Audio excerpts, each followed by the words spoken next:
Hello students, welcome in Babita Science tutorial. Let's continue our chapter Life Processes of Class 10 Science NCERT.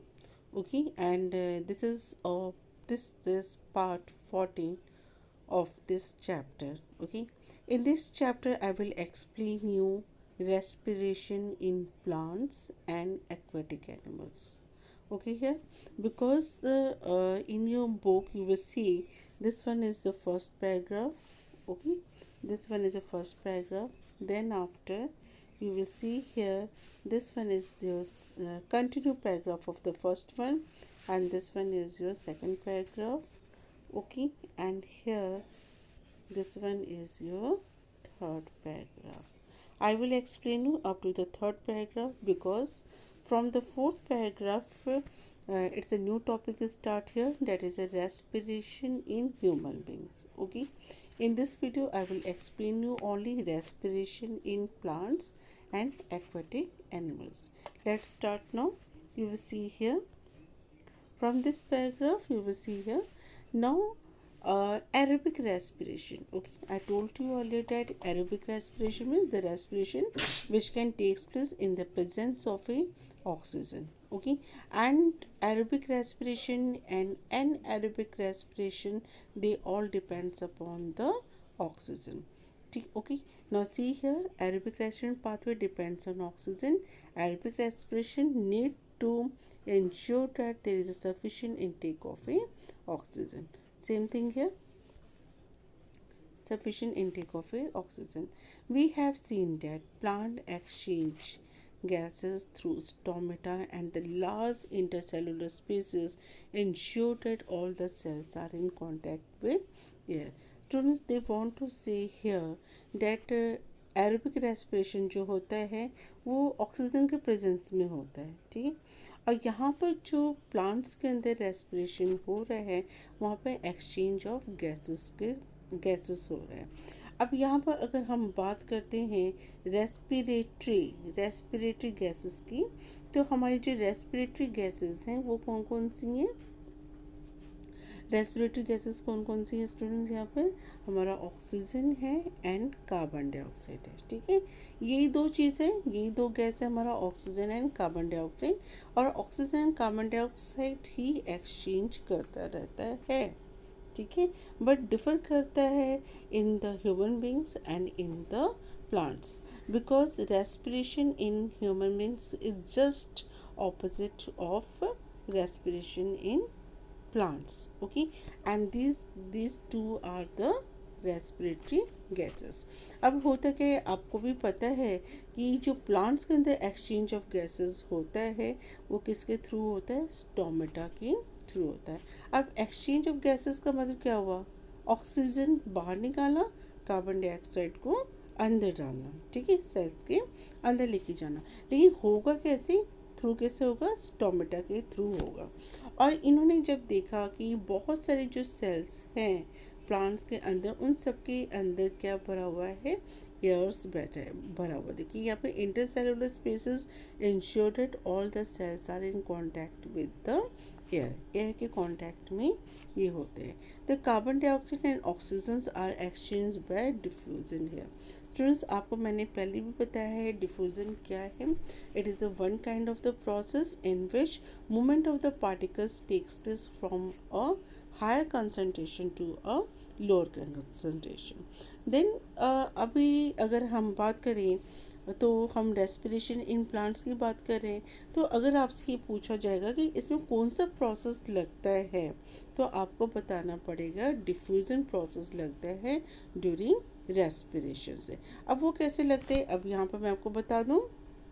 जैसे ये lips है, आपको पता होगा कि लिप्स के अंदर जो है टाइनी होल्स होते हैं on the surface of this lip. Tiny holes are present and this tiny holes is called what student? Stomata. Okay, इसको हम लोग क्या कहते हैं? स्टोमेटा। अब स्टोमेटा का फंक्शन क्या है? स्टोमेटा का फंक्शन होता है कि एक्सचेंज ऑफ गैसेस में और ट्रांसपिरेशन में, ट्रांसपिरेशन मतलब loss of water from the leaves, ठीक है, इन सब में ये हेल्प करते हैं। लेकिन अब ये प्लांट, आपको भी पता है कि during the photosynthesis process this leaves can take the carbon dioxide gas, carbon dioxide gas को लेता है और ऑक्सीजन गैस को ये रिलीज करता है। लेकिन किस प्रोसेस के थ्रू? ये कौन सा प्रोसेस यहाँ पर लगता है? डिफ्यूजन प्रोसेस लगता है, क्योंकि डिफ्यूजन प्रोसेस ये सबसे बेस्ट है इन गैस। ओके, तो डिफ्यूजन प्रोसेस लगता है किसमें? प्लांट्स में लगता है। तो डिफ्यूजन प्रोसेस हेल्प करता है एक्सचेंज ऑफ गैसेस में, ये ज़्यादा हेल्प करता है। चलिए नेक्स्ट मूव करते हैं। They can go into the cells और away from them and out into the air. Very simple, ये हेल्प करता है कि वो सेल्स के अंदर जाए और वहाँ से वो ऑक्सीजन को बाहर निकाल दें। देन ये भी डिपेंड करता है कि प्लांट्स की रिक्वायरमेंट कितनी है, ठीक है, क्योंकि प्लांट्स का requirement according to day time and night time change होता रहता है। अब आपको पता होना चाहिए कि during the day time photosynthesis process आकर, दिन के समय फोटोसिंथेसिस प्रोसेस होता है। क्यों होता है? क्योंकि उस समय सनराइज रहता है, ठीक है। और photosynthesis, photo means light, then plant can makes the food in the presence of a light, ठीक है। उसको लाइट चाहिए खाना बनाने के लिए, तो खाना बनाने के लिए वो क्या करता है? कार्बन डाइऑक्साइड को लेता है और ऑक्सीजन को रिलीज करता है। कार्बन डाइऑक्साइड इन होता है, ऑक्सीजन आउट होता है। कब होता है? ड्यूरिंग द डे टाइम, दिन के समय ऐसा होता है। But it just opposite during the night time.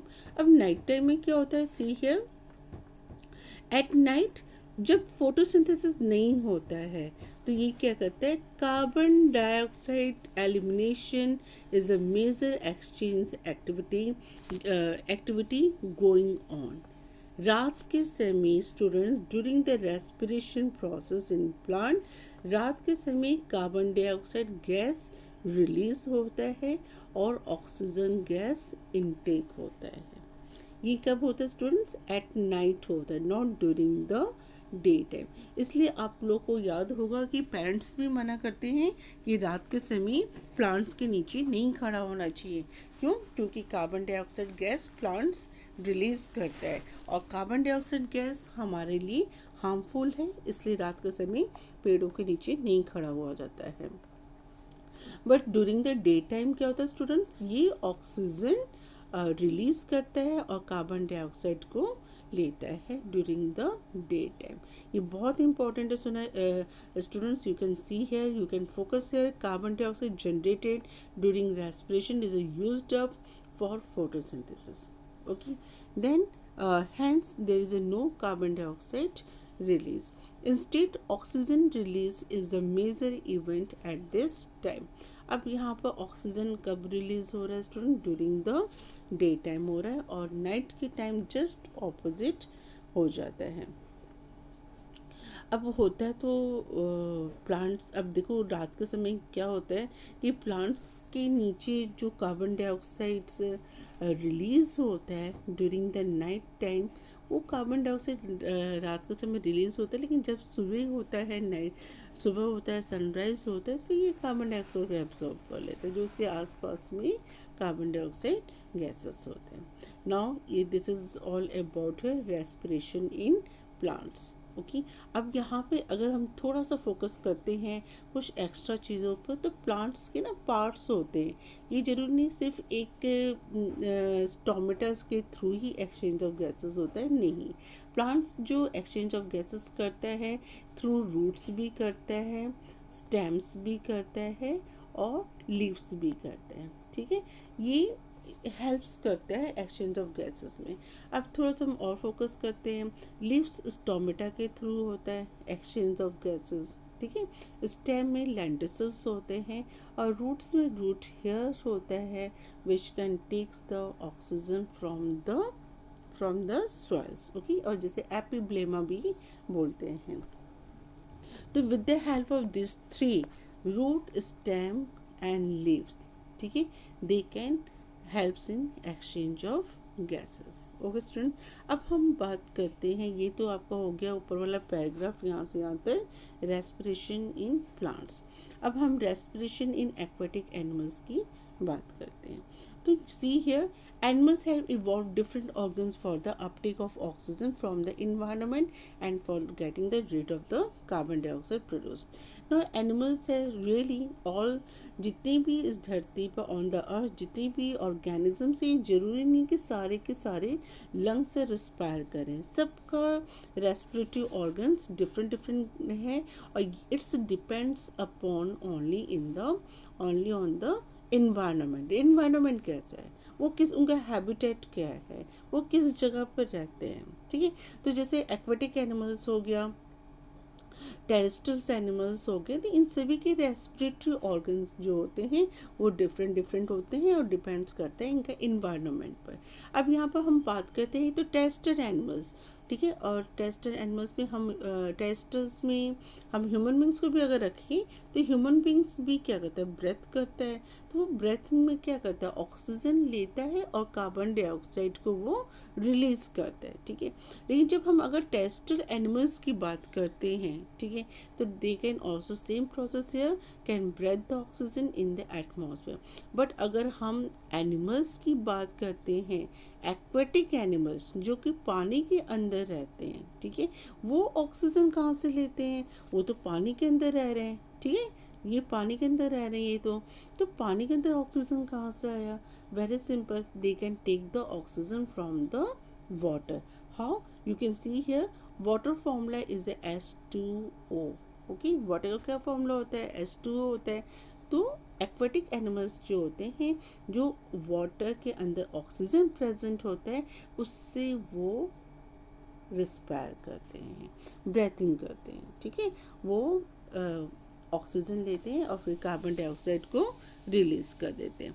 अब चलिए हम आगे देखते हैं. यहाँ पर since the amount of dissolved oxygen is fairly low compared to the amount of oxygen in the air. ये स्टूडेंट्स अगर हम कंपैरिजन करते हैं, ये है आपका सपोज करिए कोई वाटर बॉडीज है और ये हमारा इन्वायरमेंट है. ठीक है, अगर हम ऑक्सीजन की कंपैरिजन करते हैं तो ऑक्सीजन आपका इन्वायरमेंट में ज़्यादा है, मोर है, और इस वाटर बॉडी में ऑक्सीजन आपका लेस है. ठीक है, लेकिन हमारे जो एक्वेटिक एनिमल्स हैं वो कहाँ रह रहे हैं, वो तो पानी के अंदर रह रहे हैं. ठीक है, तो अगर यहाँ पर देखा जाए ब्रेथिंग रेट की बात की जाए तो ब्रेथिंग रेट जो एक्वेटिक ऑर्गेनिजम्स के अंदर है वो फास्टर है as compare to the terrestrial animals. Why, क्या रीज़न है, रीज़न वेरी सिंपल. रीज़न ये है कि एक्वेटिक जो ऑर्गेनिज्म जो वाटर के अंदर रह रहे हैं वहाँ पर ऑक्सीजन लेस है. यही वजह है कि वो अपनी माउथ को बहुत फास्टली वो ओपन करते हैं, क्लोज करते हैं, ओपन करते हैं, क्लोज करते हैं. उनका ब्रेथिंग रेट बहुत ही ज़्यादा है. ठीक है, तो यहाँ पर आप देखिए aquatic organism is a much faster than that seen in the terrestrial organisms. और टेरेस्ट्रियल ऑर्गेनिजम्स तो लैंड पे रह रहे हैं और लैंड पर आपको sufficient amount of oxygen present है जिसके कारण उनको बार बार रेस्पिरेशन प्रॉब्लम नहीं आता है.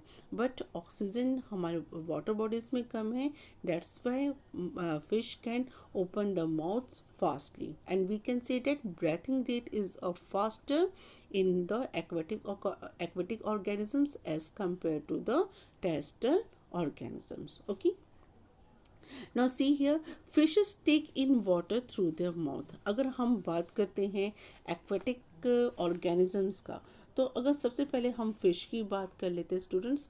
अगर हम यहाँ पर ह्यूमन बींग्स की भी बात करते हैं, चलो ह्यूमन बींग्स का एग्जांपल लेते हैं, तो सभी के रेस्पिरेटरी ऑर्गन्स डिफरेंट डिफरेंट है.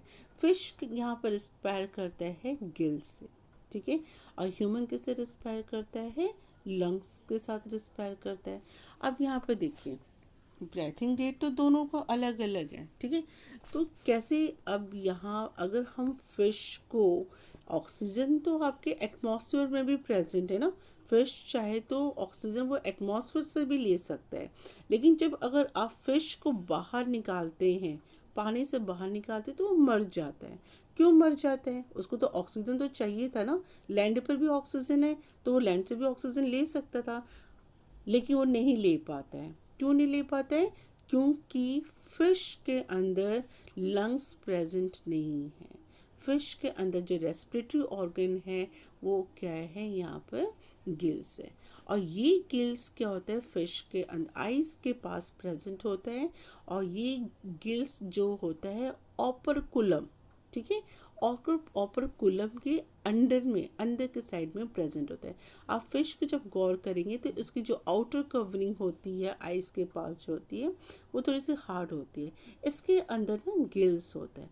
अब ये रिस्पायर कैसे करते हैं, अब देखिए ये वाटर को लेते हैं, ठीक है, फिश क्या करते हैं, वाटर को लेते हैं और ये वाटर गिल्स से पास होता है, ठीक है। तो गिल्स जो होता है, गिल्स में lots of blood vessels are there, no, then what's the function of this blood vessel, blood vessels क्या करते हैं कि जो वाटर के अंदर जो ऑक्सीजन प्रेजेंट है उसको एब्जॉर्ब कर लेता है और बाकी पानी को वो गिल स्लिट्स के हेल्प से बाहर निकाल देते हैं। जब वो ऑक्सीजन सारे उसके बॉडी में रिच हो जाता है, पहुंच जाता है, फिर वो कार्बन डाइऑक्साइड निकालता है ना, कार्बन डाइऑक्साइड रिलीज करता है, फिर वो कार्बन डाइऑक्साइड गैस फिर से गिल स्लिट के थ्रू वो निकल के और वाटर के अंदर मिक्सअप हो जाता है। तो स्टूडेंट इस तरह से फिश है वो ब्रीथिंग करता है। See a fish takes in water through their mouth and force it past the gills where the dissolved oxygen is taken up by blood. Student, this much only. Okay, then this is all about the respiration in aquatic organisms. Okay, और तो इस paragraph में हमने क्या पढ़ा, respiration in plants पढ़े। Clear नहीं दे रखा है आपका यहाँ पर, ठीक है, क्लियर नहीं दे रखा है, बट मैंने डिफ्रेंशिएट कर दिया पैराग्राफ को सारा कि कहाँ से कहाँ तक रेस्पिरेशन आपका प्लांट्स में है और कहाँ पर आपका रेस्पिरेशन एनिमल से स्टार्ट हो रहा है, ठीक है। अब यहाँ पर आप देखिए, बट स्टूडेंट्स यहाँ से जो आपका पैराग्राफ है ये टोटली डिफरेंट है। यहाँ से आपको स्टार्ट होता है रेस्पिरेशन इन ह्यूमन बींग्स, जो काफ़ी लेंथी है। I will explain this topic respiration in human beings in my next video because this topic is too much lengthy. Okay, you will see here diagram is also given. Now see here, lots, this topic it's too long. Okay, then I will explain in my next video. If you have any problem then comment me in my comment box. Till then, bye and have a nice day.